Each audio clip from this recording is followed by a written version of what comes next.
Hello friends, you are welcome to our YouTube channel English Literature 247. As you all know, we have started a series of MCQs और उस series की हमारी ये 78 video है। इससे पहले हमने 69 वीडियोस को डिस्कस किया है। यदि आपने उन वीडियोस को नहीं देखी है तो आप प्लेलिस्ट में जाकर वहाँ से देख सकते हैं।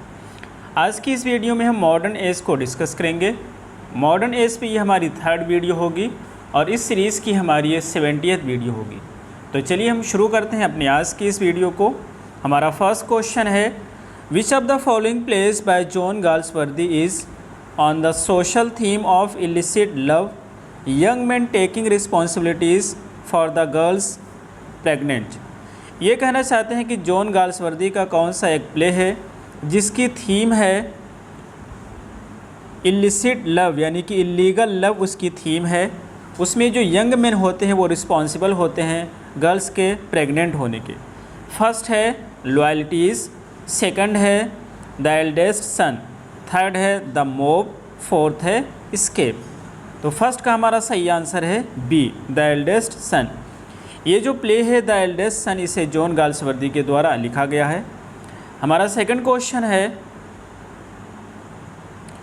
इन his first play the Silver Box John Galsworthy satirizes the dash system of England. ये कहना चाहते हैं कि जॉन गाल्सवर्दी अपने पहले प्ले सिल्वर बॉक्स में इंग्लैंड के कौन से सिस्टम पर व्यंग करते हैं। फर्स्ट है बैंकिंग, सेकंड है एजुकेशनल, थर्ड है लीगल, फोर्थ है मेडिकल। और सेकंड का हमारा सही आंसर है सी, ये लीगल सिस्टम पर व्यंग करते हैं इंग्लैंड के अपने प्ले सिल्वर बॉक्स में। ये जो इनका प्ले सिल्वर बॉक्स है ये 3 एक्ट की कॉमेडी है जिसे जॉन गाल्सवर्दी के द्वारा लिखा गया है। इसे 1906 में लिखा गया था और प्रोड्यूस किया गया था लंदन में। यदि आपने अभी तक हमारे टेलीग्राम चैनल को ज्वाइन नहीं किया है तो उसकी लिंक आपको इस वीडियो की डिस्क्रिप्शन बॉक्स में मिल जाएगी, वहाँ से आप हमारे टेलीग्राम चैनल को ज्वाइन कर सकते हैं। अगला क्वेश्चन हमारा है 3rd नंबर का, who said life levels all man, death reveals the eminent. ये स्टेटमेंट किसके द्वारा कहा गया है। फर्स्ट है बर्नार्ड शॉ, सेकंड है W.H. ऑडेन, थर्ड है एजरा पाउंड, फोर्थ है अल्दोस हक्सले। और थर्ड का हमारा सही आंसर है सी, इसे कहा गया है थर्ड का हमारा सही आंसर है ए, इसे कहा गया है बर्नार्ड शॉ के द्वारा। तो ये जो स्टेटमेंट है ये जॉर्ज बर्नार्ड शॉ का है, इसलिए हमारा सही आंसर होगा फर्स्ट। अगला क्वेश्चन हमारा है 4th नंबर का, which is Bernard Shaw's only play with an American setting. George Bernard का एक ही प्ले है जिसकी सेटिंग अमेरिका में है और आपको उस प्ले की पहचान करना है। फर्स्ट है the Man of Destiny, second है You Never Can Tell, third है मेजर बारबरा, फोर्थ है द डेविल्स डिसाइपल। और फोर्थ का हमारा सही आंसर है डी, द डेविल्स डिसाइपल। ये इनका जो प्ले है द डेविल्स डिसाइपल, इसे लिखा गया था 1897 में जॉर्ज बर्नार्ड शॉ के द्वारा और इसकी सेटिंग है कॉलोनियल अमेरिका में, इसलिए इसका सही आंसर होगा डी। अगला क्वेश्चन हमारा है 5th नंबर का, which is Bernard Shaw's play offers an Irishman's view of Edwardian England. George Bernard Shaw का कौन सा एक प्ले है जिसमें जो आयरिशमैन का व्यू होता है वो एडवर्डियन इंग्लैंड के व्यू को डिस्क्राइब करता है, ऑफ़र करता है। फर्स्ट है Captain Brassbound's Conversion, second है John Bull's Other Island, third है Androcles and the Lion, fourth है द एप्पल कार्ट। और फिफ्थ का हमारा सही आंसर है बी, यानी जॉन बुल्स अदर आइलैंड। ये जो यहाँ पर टाइटल लिखा हुआ है इसमें थोड़ी मिस्टेक है, इसका सही टाइटल है जॉन बुल्स आइलैंड, इसमें अदर नहीं होगा, तो इसकी सही टाइटल है जॉन बुल्स आइलैंड। और ये जो प्ले है जॉन बुल्स आइलैंड, इसे लिखा गया है जॉर्ज बर्नार्ड शॉ के द्वारा। ये बेसिकली एक कॉमेडी है आइलैंड के बारे में और इसे लिखा गया है 1904 में। और ये ऑफ़र करता है, इसका प्ले जो ऑफ़र करता है आयरिशमैन की व्यू को एडवर्डियन इंग्लैंड के बारे में। तो अगला क्वेश्चन हमारा है 6 नंबर का, the character king Magnus appears in shows play. ये कहना चाहते हैं ये जो कैरेक्टर है किंग मैग्नस, ये शॉ के किस प्ले में अपीयर होता है, यूज़ किया गया है। फर्स्ट है बैक टू मेथुसेला, सेकंड है John Bull's Other Island, third है Androcles and the Lion, fourth है द एप्पल कार्ट। तो 6 का हमारा सही आंसर है डी, ये कैरेक्टर एप्पल कार्ट में यूज़ किया गया है। ये जो एप्पल कार्ट है ये एक पॉलिटिकल, इसका सब टाइटल है अ पॉलिटिकल एक्स्ट्रा वेगांजा। ये एक प्ले है जिसे लिखा गया है 1908 में जॉर्ज बर्नार्ड शॉ के द्वारा। ये बेसिकली एक सटायरिकल कॉमेडी है अबाउट सेवरल पॉलिटिकल फिलोसफीज़ के बारे में। अगला क्वेश्चन हमारा है 7th नंबर का। The character Eugene March banks appear in shows play. ये जो कैरेक्टर है यूजीन मार्च बैंक्स, ये जॉर्ज बर्नार्ड शॉ के किस प्ले में यूज़ किया गया है? फर्स्ट है arms and the man, second है मैन एंड सुपरमैन, थर्ड है कैंडिडा, फोर्थ है द डॉक्टर्स डिलेमा। और 7th का हमारा सही आंसर है सी, इसे यूज़ किया गया है कैंडिडा में। ये जो कैंडिडा है ये कॉमेडी है जिसे जॉर्ज बर्नार्ड शॉ के द्वारा लिखी गई है। इसको लिखा गया था 1894 में और इसे पब्लिश किया गया था 1898 में। इसकी सेटिंग है नॉर्थ ईस्ट लंदन में। अगला क्वेश्चन हमारा है 8th नंबर का। Which play of Bernard Shaw has a plot borrowed from Tobias Smollett's Peregrine Pickle. ये कहना चाहते हैं जॉर्ज बर्नार्ड शॉ का कौन सा एक प्ले है जिसकी जो प्लॉट है उसको बोरो किया गया है टोबियास स्मोलेट्स के प्ले पेरेग्राइन पिग्ल की थीम से इसको ब्रॉड किया गया है। फर्स्ट है पिग्मैलियन, सेकंड है द एप्पल कार्ट, थर्ड है विडोवर्स हाउसेस, फोर्थ है आर्म्स एंड द मैन। और 8th का हमारा सही आंसर है फर्स्ट पिग्मैलियन। अगला क्वेश्चन हमारा है 9th नंबर का। Which of Shaw's plays show the unmistakable influence of Anton Chekhov's play the Cherry Orchard. ये कहना चाहते हैं कि जॉर्ज बर्नार्ड शॉ का कौन सा एक प्ले है जिस पे इन्फ्लुएंस है एंटोन चेखोव्स के प्ले द चेरी ऑर्चर्ड का, उस पर इन्फ्लुएंस है। फर्स्ट है कैंडिडा, सेकंड है हार्ट ब्रेक हाउस, थर्ड है द डेविल्स डिसाइपल, फोर्थ है आर्म्स एंड द मैन। और 9th का हमारा सही आंसर है बी, हार्ट ब्रेक हाउस। ये जो हार्ट ब्रेक हाउस है इसका सब टाइटल है a fantasia in the Russian manner on English themes. इसे लिखा गया है जॉर्ज बर्नार्ड शॉ के द्वारा और इसे पब्लिश किया गया था 1919 में। अगला क्वेश्चन हमारा है 10th नंबर का। Which of the following plays by Shaw has an interlude. George Bernard Shaw के द्वारा कौन सा एक प्लेस में से है जिसका एक इंटरलूड भी है? फर्स्ट है कैंडिडा, सेकंड है सेंट जॉन, थर्ड है द एप्पल कार्ट, फोर्थ है पिग्मैलियन। और 10th का हमारा सही आंसर है सी, द एप्पल कार्ट। अगला क्वेश्चन हमारा है 11th नंबर का। The novel mattress is posthumously published work by. ये कहना चाहते हैं ये जो नॉवेल है और इस नॉवेल का नाम है मैट्रेस। तो ये जो नॉवेल है ये राइटर की मृत्यु के बाद में पब्लिश की गई थी और आपको बताना है ये किस राइटर के द्वारा लिखी गई है। फर्स्ट है M.H. एब्राहम्स, सेकंड है D.H. लॉरेंस, थर्ड है E.M. फॉस्टर, फोर्थ है इयान वॉट। तो 11th का हमारा सही आंसर है बी, इसे लिखा गया है D.H. लॉरेंस के द्वारा। अगला क्वेश्चन हमारा है 12th नंबर का। The year of publication of hearts of darkness. ये जो हार्ट ऑफ डार्कनेस है इसको कब पब्लिश किया गया था? फर्स्ट है 1876, सेकंड है 1983, थर्ड है 1890, फोर्थ है 1899। और 12 का हमारा सही आंसर है डी, इसे पब्लिश किया गया था 1899 में। ये जो हार्ट ऑफ द डार्कनेस है इसे पब्लिश किया गया था 1899 में और ये एक नोवेला है जिसे लिखा गया है जोसेफ कॉर्नेट के द्वारा। अगला क्वेश्चन हमारा है 13th नंबर का। A.E. हाउसमैन वॉज आपको बताना है कि A.E. हाउसमैन क्या थे। फर्स्ट है प्ले राइट, सेकेंड है क्रिटिक, थर्ड है नॉवेलिस्ट, फोर्थ है पोएट। और 13 का हमारा सही आंसर है डी। ये जो A.E. हाउसमैन होते हैं इनका फुल नाम होता है अल्फ्रेड एडवर्ड हाउसमैन। ये एक इंग्लिश क्लासिकल स्कॉलर और पोएट होते हैं। ये फेमस हैं अपने ये को पोएम्स की कलेक्शन के लिए जिसका नाम है अशरोपशायर लैड। ये जो अशरोपशायर लैड होता है ये बेसिकली 63 पोएम्स का कलेक्शन है जिसको पब्लिश किया गया था 1896 में। अगला क्वेश्चन हमारा है 14th नंबर का। Liza of Lambeth and the Razor's Edge are 2 novels. ये कहना चाहते हैं कि Liza of Lambeth and the Razor's Edge, ये दो नावल हैं और ये दोनों नावल किसके द्वारा लिखी गई हैं? फर्स्ट है C.P. स्नो, सेकंड है सोमरसेट मॉघम, थर्ड है ऑल्डोस हक्सले, फोर्थ है जॉर्ज मेरेडिथ और 14 का हमारा सही आंसर है बी, इसे लिखा गया है सोमरसेट मॉघम के द्वारा।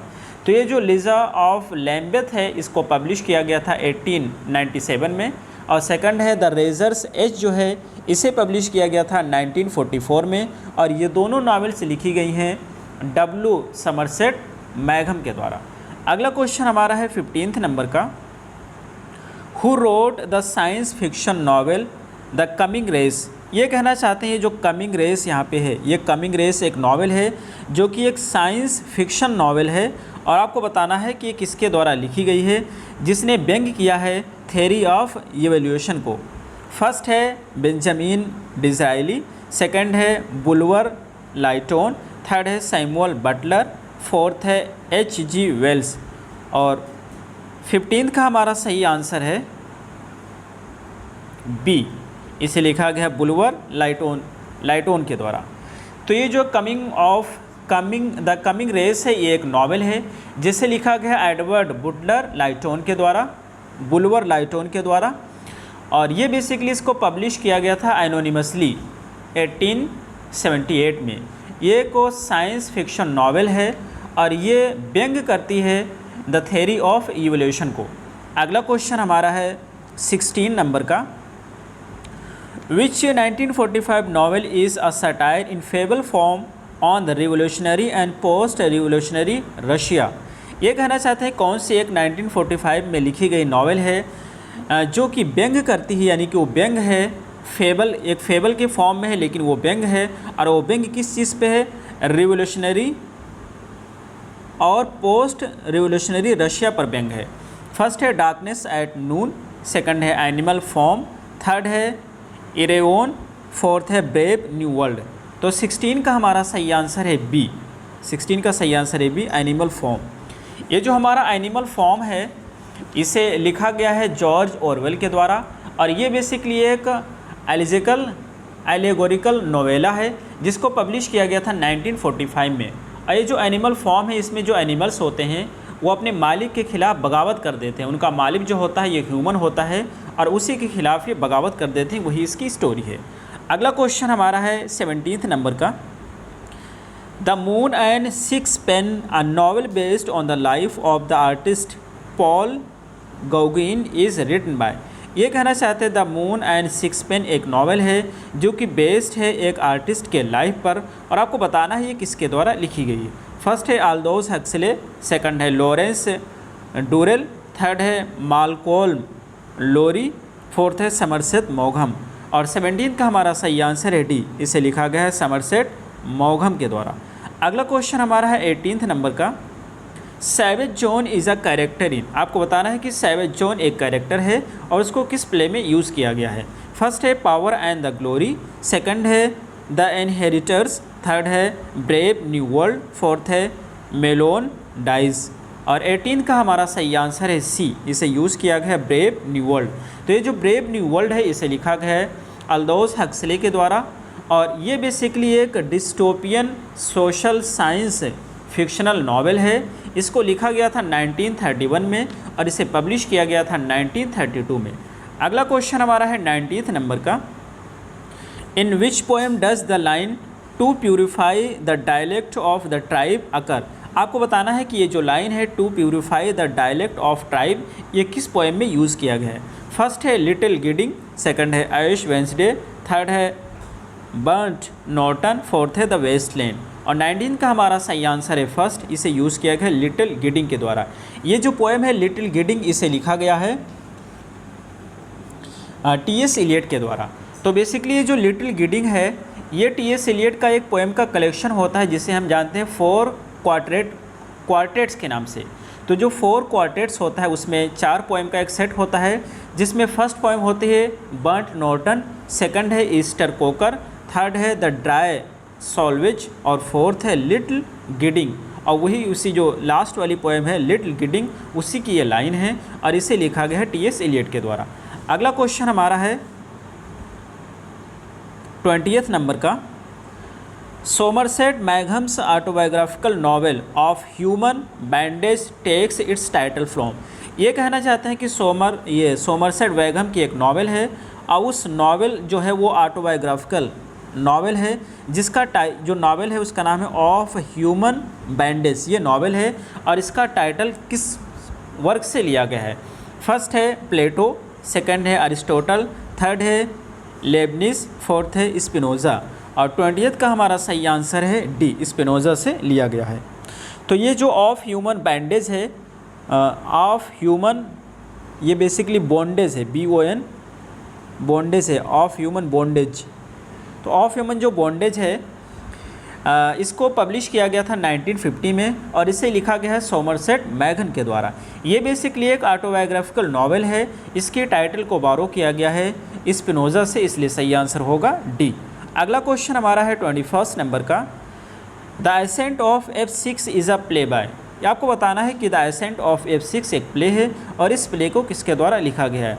फर्स्ट है जॉन ऑब्सबॉर्न, सेकंड है आर्नोल्ड वेस्कर, थर्ड है फिलिप लार्किन, फोर्थ है W.H. ऑर्डन और 21 का हमारा सही आंसर है 21 का हमारा सही आंसर है, इसे लिखा गया है W.H. ऑर्डन के द्वारा, यानी कि डी। तो ये जो है द एसेंट ऑफ F6 जो है इसे W.H. ऑर्डन के द्वारा लिखा गया है और बेसिकली इन्होंने अपने एक को राइटर के कोलैबोरेशन में लिखा है, दूसरा राइटर है क्रिस्टोफर इशरवुड, इन दोनों के कोलैबोरेशन में इसे लिखा गया है और इसे फर्स्ट टाइम पब्लिश किया गया था 1936 में। ये बेसिकली 2 एक्ट की एक ट्रेजेडी है। अगला क्वेश्चन हमारा है 22 नंबर का। Who distinguishes between mental consciousness and blood consciousness. ये कहना चाहते हैं कौन सा एक व्यक्ति है जो कि मेंटल कॉन्शसनेस और ब्लड कॉन्शसनेस में डिफ्रेंशिएट करता है? Sense and perception, the latter of which is a major aspect of his novel. Latter यानी कि बाद वाली की बात कहते हैं, यानी कि ये जो ब्लड कॉन्शसनेस है ये उसकी नॉवेल का एक मेजर एस्पेक्ट है। आपको राइटर का नाम बताना है। फर्स्ट है जेम्स जॉयसी, सेकंड है D.H. लॉरेंस, थर्ड है सैमुअल बेकेट, फोर्थ है विलियम गोल्डिंग और 22 का हमारा सही आंसर है बी, D.H. लॉरेंस। अगला क्वेश्चन हमारा है 23 नंबर का। How many act does the Irish play riders to the sea have. ये कहना चाहते हैं कि जो प्ले है राइड्स टू द सी, इसमें कितने एक्ट्स हैं? फर्स्ट है 1, सेकंड है 2, थर्ड है 3, 4 है 4 और 23 का हमारा सही आंसर है ए, यानी कि इसमें 1 एक्ट का ये प्ले है। ये जो राइड्स टू द सी है इसे लिखा गया है राल्फ वैघम विलियम के द्वारा और ये बेसिकली एक शॉर्ट 1 एक्ट का ओपेरा है। ये बेस्ड है एक प्ले है जिसका नाम है, एक राइटर है जॉन बिलिंगटन सिंजे। जॉन बिलिंगटन सिंजे का इसी नाम का एक प्ले है और उसी प्ले पर ये प्ले बेस्ड है, इसलिए इसका सही आंसर होगा फर्स्ट। अगला क्वेश्चन हमारा है 24 नंबर का। द कॉन्सेप्ट ऑफ यूबरमेंस और सुपरमैन इज़ रिलेटेड टू। ये जो सुपरमैन या यूबरमेंस का जो टाइटल है ये किससे रिलेटेड है? फर्स्ट है हीडेगर, सेकंड है गैडामर, थर्ड है एडोर्नो, फोर्थ है नीड्स से। तो 24 का हमारा सही आंसर है डी, ये इसी से रिलेटेड है। अगला क्वेश्चन हमारा है 25 नंबर का। Which is Shaw's play based on Don Juan legend. George Bernard Shaw का कौन सा एक प्ले है जो डॉन जुआन लीजेंड पर बेस्ड है? फर्स्ट है मैन एंड सुपरमैन, सेकंड है ब्लैक टू मिथुसेला, थर्ड है arms and the man, fourth है मेजर बारबरा और 25 का हमारा सही आंसर है ये मैन एंड सुपरमैन। तो इनका जो मैन एंड सुपरमैन है जो कि जॉर्ज बर्नार्ड शॉ के द्वारा लिखा गया है, एक 4 एक्ट का ड्रामा है, इसे लिखा गया था 1903 में और ये बेस्ड है डॉन जुआन लीजेंड पे। तो ये रहे हमारे आज के क्वेश्चंस, हमें उम्मीद है आपको समझ आए होंगे। फिर मिलते हैं अगली वीडियो में। Till then take care, have a good time.